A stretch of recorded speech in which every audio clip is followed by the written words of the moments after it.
On est avec Laurent Louette, le rédacteur en chef des sports ici au Figaro.fr. Salut Laurent. Bonjour Benjamin. Alors 21h17, hier soir au Stade de France, on était tous les deux sur place. On était face à face et on n'a pas du tout vécu la même chose. Explique-nous ce que tu ressens toi quand la première explosion retentit. Effectivement, toi tu es situé donc dans une tribune où tu as l'explosion, la première explosion dans le dos, et moi je suis situé dans la tribune d'en face, qui est la tribune de presse, où l'explosion, les bruits de l'explosion me viennent de face. T'es côté tribune présidentielle. Je suis au-dessus de la tribune présidentielle. Et donc je ressens là, en termes d'interprétation, l'idée que c'est un problème de sono. Je pense que c'est une baffle qui craque, qui explose. 10 minutes après intervient la deuxième explosion. Et de nouveau, un bruit sourd, grave. J'ai l'impression, encore une fois, que là, c'est un problème de sono grave qui se produit. Moi, je suis en face, Laurent. Je suis du côté des deux premières explosions. En tout cas, de la première, c'est sûr. Alors, je demande tout de suite à un stadier. Je suis au dernier rang du secteur G, c'est-à-dire que les stadiers qui gardent la porte sont juste derrière moi. Donc je me tourne vers l'un d'eux et je lui demande c'est quoi ce bruit? Et le stadier me répond ne vous inquiétez pas, c'est des pétards, ça résonne beaucoup ici, profitez du spectacle. Et pour avoir connu des situations de guerre, parce que j'ai passé 3 mois en Irak en 2003, je crois que je fais assez bien la différence entre un pétard et une explosion qui n'est pas d'origine, qui n'est pas liée à un événement festif, on va dire. Donc moi j'ai tout de suite compris que c'était anormal et je l'ai d'autant plus compris quand la deuxième explosion retentit. On est là encore en première mi-temps. Et ce qui est intéressant, c'est que la troisième explosion, moi je ne l'entends pas du tout. Elle a lieu pendant la mi-temps. Oui. Et en fait elle est de ton côté. Et c'est ça qui fait que toi tu comprends qu'il se passe quelque chose d'anormal. Oui, à ce moment-là, je comprends qu'il se passe quelque chose d'anormal parce que en fait, cette explosion, elle s'imprime au-dessus de la musique d'ambiance qui est passée à la mi-temps. Et donc plus les haut-parleurs. Je comprends que ce n'est pas un problème de haut-parleurs ni de sono, c'est un problème d'explosion. Et là, je me dis immédiatement, il faut descendre et aller voir.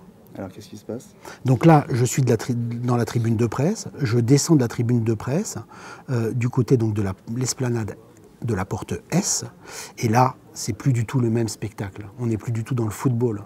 Là, des policiers en civil, avec des brassards fluorescents, courent dans tous les sens. Les services de sécurité sont en train de bloquer l'accès au stade, empêchant toute sortie, mais également toute entrée. Et le stade commence même à être barricadé secteur par secteur. Donc, avec la volonté d'aller voir du côté de l'explosion et de contourner totalement le stade pour finalement aller derrière ta tribune, je suis en fait des policiers qui font le même chemin que moi et qui ouvrent les portes dans lesquelles je m'engouffre également. J'arrive derrière ta tribune et là, je vois un stadier totalement décomposé, un colosse brun, totalement bouleversé, et je lui demande mais qu'est-ce qui s'est passé, vous avez vu quelque chose? Et là il me dit un kamikaze s'est fait sauter au fast-food, il y a 4 morts. Voilà. Tu es où toi à ce moment-là? Alors moi je suis toujours en tribune G, faut dire que toi tu étais en mission professionnelle, moi j'y étais avec 2 de mes enfants, donc avec une capacité de mouvement nulle et aussi la nécessité de les protéger et aussi de les tenir à l'écart. Donc évidemment si j'avais été seul j'aurais eu le même réflexe que toi, mais là je ne pouvais pas trop bouger. Il y a un autre détail qui m'a mis la puce à l'oreille, c'est qu'à un moment le personnel du stade a fermé les portes. C'est-à-dire qu'on ne pouvait plus ni entrer ni sortir. Et je n'ai compris qu'après coup ce qui se passait parce qu'à un moment, j'étais au dernier rang, près de ces grilles qui sont fermées, et un des spectateurs, je vais être un peu trivial, a fait pipi à travers les grilles. J'ai trouvé ça extrêmement déplacé. J'ai pas tout de suite compris que c'était pas juste de la paresse, c'est qu'il ne pouvait pas sortir du stade. Tout ça, a pris un sens, si tu veux, au fil du temps. On arrive à la fin du match. Dans le stade, il n'y a eu aucune annonce sur ce qui se passe à l'extérieur. Il y a juste l'annonce au moment du coup de sifflet final, disant que pour des raisons extérieures au stade, le Stade de France va canaliser les sorties par 4 portes. Moi, je décide de rester dans le stade en attendant de savoir ce qui se passe à l'extérieur. toujours pour des raisons de sécurité. Toi, tu es toujours dans cet espace où tu t'es retrouvé finalement coincé à un autre endroit? En fait, le patron de la sécurité du stade est passé et avec le colosse stadier nous a demandé de nous réfugier immédiatement dans un salon qui s'appelle le salon Maquette, qui est un salon VIP au rez-de-chaussée du stade, une trentaine de mètres plus haut, sous ta tribune. Donc on est rentré dans ce salon où on s'est retrouvé à quelques personnes, et en particulier avec un des responsables de la sécurité du Parc des Princes. Du Parc des Princes, donc un type sensibilisé à ce type de situation-là, qui, lui, étant dans ta tribune, également comme spectateur, a été alerté par les explosions et s'est dit qu'il ne pouvait pas en rester là et donc est descendu à la mi-temps voir ce qui s'y passait. Il a lui aussi été voilà, confiné dans ce salon et donc on suit la fin du match ensemble. Parce que le patron de la sécurité nous a dit « Ne restez pas sur l'esplanade, ça peut tirer à tout moment ici ». Ça, c'est des consignes que nous, on n'a pas du tout. Dans le stade, à ce moment-là, il n'y a plus que les spectateurs et les stadiers. Il n'y a pas d'annonce, si ce n'est qu'il faut utiliser les 4 portes qui sont accessibles.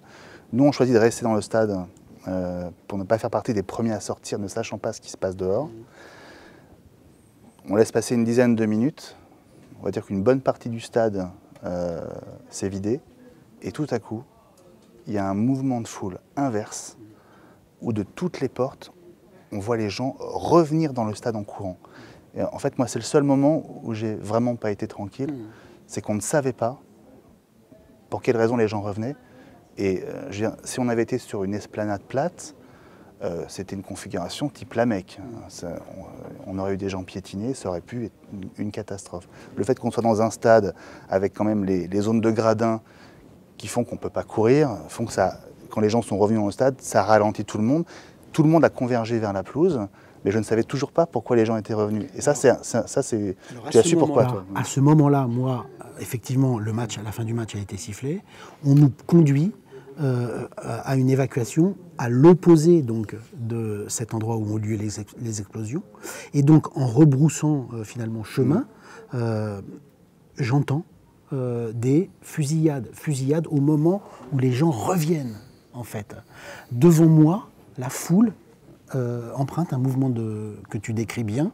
De la même manière que quelqu'un dirait au feu Exactement. Devant un incendie. Exactement. Donc dans la foule, on entend des fusillades. Et donc, pas de coup de feu pour autant. Hein. Pas de coup de feu, j'entends aucune détonation, mais on sent bien qu'un mouvement de foule, un mouvement de panique, un vent de panique souffle sur la foule et qu'elle est en train finalement de rebrousser chemin. C'est là qu'on retrouve finalement une bonne partie des spectateurs, je pense entre 15 et 20 000, au milieu du stade, sur la pelouse, totalement perdus. Voilà. Donc en gros, c'est là que la soirée va se terminer à peu de choses près. On se retrouve tous au centre de la pelouse, à vrai dire, sans savoir ce qui se passe après, parce qu'il n'y a aucune consigne. On est toujours seul avec les stadiers qui font leur boulot très très bien, puisqu'ils vont, par un effet de râteau, ils vont commencer à avancer en ligne sur la longueur de la pelouse pour inciter progressivement les spectateurs à sortir. Des messages dans le stade disent qu'on peut sortir, que la zone est sécurisée. Donc c'est ce qu'on va finir par faire, mais on se retrouve dans une situation complètement invraisemblable au milieu de la pelouse du Stade de France. Voilà. On aurait pu... c'est un scénario qui aurait pu tourner beaucoup plus mal hier soir. Hein. Ouais, je crois qu'il y a une décision qu'il faut vraiment retenir de la part des services de sécurité, qui est la décision d'avoir bloqué en fait, totalement et isolé l'enceinte en fermant les grilles vers l'extérieur. Ça a effectivement... empêcher un certain nombre de personnes de sortir, mais également de potentielles agressions depuis l'extérieur. On peut poser la question de savoir si les terroristes, les kamikazes, s'étaient introduits dans l'enceinte du stade pour se faire exploser au milieu du public. On peut s'interroger sur la dimension du carnage qui aurait pu se produire.